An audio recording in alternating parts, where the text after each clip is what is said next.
Guys, for today's ulam ay magluluto tayo ng salmon. Ayan. Sa Tagalog, salmon. Ayan ang itsura ng salmon. Ayan.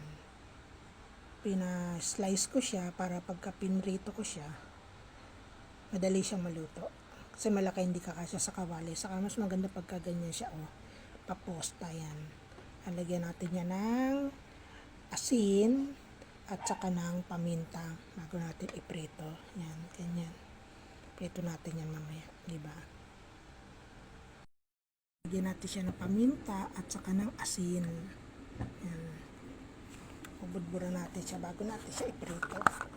Para mas masarap siya, di ba? Yan, budburan mo lang. Yan. Wala kasi akong shaker, hindi pa ako nakakabili. Yan, budburan lang natin ng paminta. Yan. At saka ng asin. Yan, asin. Tapos, babalik na rin natin kabilang side naman. Yan.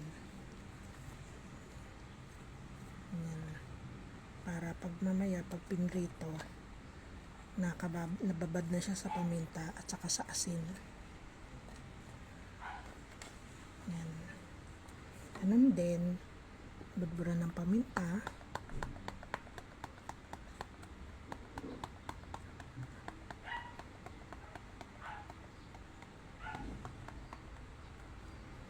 At saka ng asin.